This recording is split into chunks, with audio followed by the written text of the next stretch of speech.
Man, what's up? It's your boy Lucky Loco coming at you with a different story, type of different vibe. So let's talk about the SOs on the reservation, the SOs, the sexual A's, or whatever you guys want to call it, that happens, and the percentage of the stuff that happens inside the family household, the boyfriend, the creepy brother, the uncle, the auntie, whatever you want to do. So, what I want to talk about is a different situation of something that can be avoided, something that could have been, somebody could have been taken away as a victim, somebody could have been saved. We're going to talk about this guy named Frank Smith that's on the Yakama Nation reservation, but he wasn't. He was out in Sunnyside this time. Total predator. He was he was contacting my ex's daughter. She was like 14, 15 at the time. Many complaints, many of the things, just all this stuff, being a pervert through line, being able to talk to these teenagers, even tried hitting up my son when he was young. He was about 16, and I went looking for him. Best believe I went all over the place looking for him. I was like, man, who are you to, inbox my kid at the time? So I was just like, I went looking for him because there's so many stuff that was going on. This is about the time when I had my restaurant, and I was just like, man, I got bail money. so So I went looking for him, didn't find him. Got a couple leads, pulled up because I was like, I got time today, cuz. But could have been avoided. So he's been charged with some heinous crimes, some really bad crimes, and this isn't his first time. This is something that's been reported, something that's been going crazy. Like a lot of people complaints, a lot of people, like these kids just being hit up in the inboxes and with his he even sent me a friend request, and I didn't know who the hell he was. And, until you start seeing the comments of like, hey, he's inboxing, tagging him. And then, I see it, and I'm just like, all right. Because I was running a business at a time. So it's like, I was adding people on his social media. Hey, I'm selling Indian tacos and doing all this other stuff. But there's situation he could have been avoided from the get. Now, so the reason why so many people are afraid to come forward about these crimes, about these accusations, is because seems like it falls on deaf ears, you know, when it comes to reporting these crimes. It seems like they go out of their way to like, no, let's. And then when you put it on social media, hey, it's not for social media. It's not for everybody to see. Shouldn't be putting stuff like that up on social media. Nah, this is awareness, bro. Like when I brought up the situation of my kid, of what his older brother did to him, people really felt uncomfortable. I did too. It's not something that, I really want to, but it's awareness of crimes that these people commit and they get away with. Even the mother, covering up the whole situation is is mind-boggling to me. And my kid's not stupid. I told him about what happened and what the situation was. So a lot of this stuff been deflected with abuse, with people laughing in the comments on TikTok and all this other stuff. People, oh, that's my uncle. So who gives a shit? Your uncle's a piece of shit. And I'm going to expose all of it. Like, you keep coming at me with this stuff, people inboxing me, sending death threats, harassing me at work. And, this is the type of stuff you put up with when you expose deviant behavior, when you expose people for who they truly are. And I got into, not like got into, but it had a debate with somebody who was at work, and they're like, oh, well, you're just this type of person around here at work. At home, you're a totally different person. It's like, all right, if you're going to run with that narrative, so are you. You know, I don't know, it's no matter what you do, and you try to come forward about these crimes, and you got so many people on the reservations that, oh, that's my uncle, that's my nephew. And these are the same type of people that I've never seen at birthday parties, that I've never seen at Christmas invitations. We were never invited to any functions whatsoever. But now that the relationship's over, now they're, oh, what's up? Hey, how's it going? And that's cool, whatever. If I was the problem, hey, whatever. The only thing is that I wouldn't let them take advantage of who my baby, when I was with the baby's mom at the time, because she was easily manipulated to be like, hey, let's, let me borrow 500, let me get 100, let me get some free food, let me get, you know, when we're running a complete business, when we're doing something for us.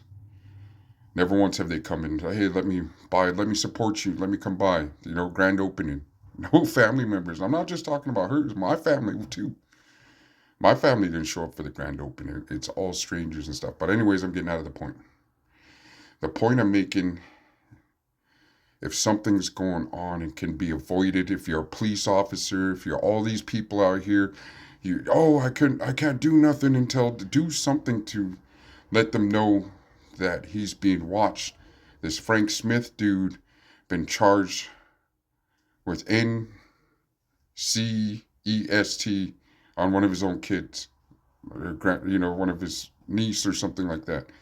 He committed some really, really bad crimes, and I hope he never gets out, because this isn't his first time. I think the second time, and they keep giving these people chance after chance after chance. And when he was, when my son, I exposed what he went through, what his stepbrother, or not his stepbrother, his other brother went through by the older sibling, I get backlash. She deflected by saying, oh, he's a woman beater. Nah, I never been arrested for it. Show me the paperwork. Show me where I did that. And the only reason why I know about the second essay is because she told me about what Jordan was doing to his other brother.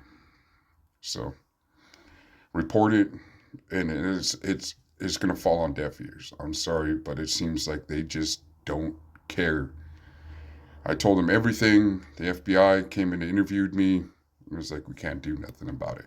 Even though I witnessed what was going on. The mom witnessed, but she denies it.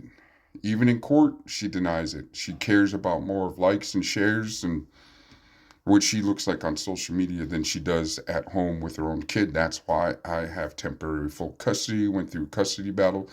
I exposed everything that went on in her little Epstein Island house, that where she protects him. And my son even came home with a stab mark on his face and deflected it by saying I did it. I have video of, I haven't seen him in like 2 months, and when courts finally lifted the restraining order, I have the video of him with a stab mark on his face. So this is the stuff that people are going to go through to protect the perpetrator. It's frustrating. It's heartbreaking. It's traumatizing. I cry when I think about it. I'm not, I should have reported it sooner too, so something can go on, because this is something that needs to be talked about. This needs to be what is going on. The dude, the perpetrator, it could have been avoided. I bet you he's got phone calls after phone calls to the police station, to everybody, that he's preying on these children through social media, and nothing happened. Because there's complaints after complaints after complaints of what this guy was doing to the community, to our children, and nothing happened because he didn't commit a crime.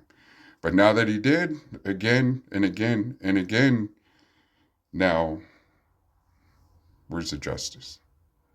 He's going to get out, probation, maybe spend a couple of years in the joint, which I think is, his crimes are way worse than somebody who's not paying their taxes, who's out here slanging whatever to get by.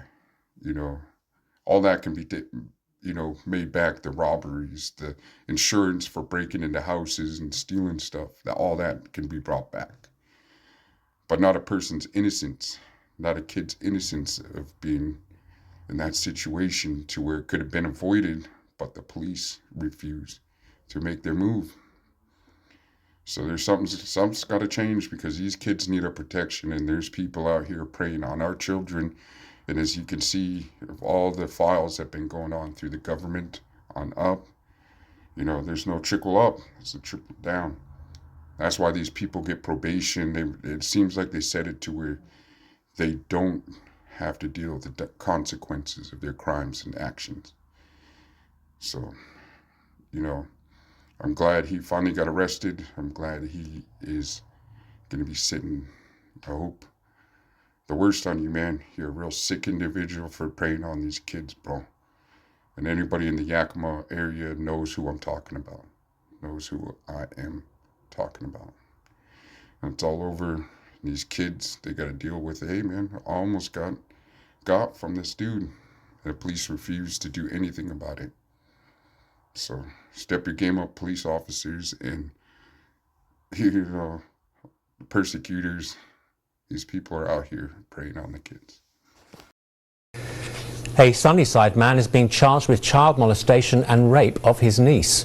In a child forensic interview with the MDT, Child Advocacy Centre, the 16-year-old niece of 50-year-old Frank Leroy Smith says that Smith had sexually abused her at the Silverstone Light Motel in Sunnyside, where they both resided.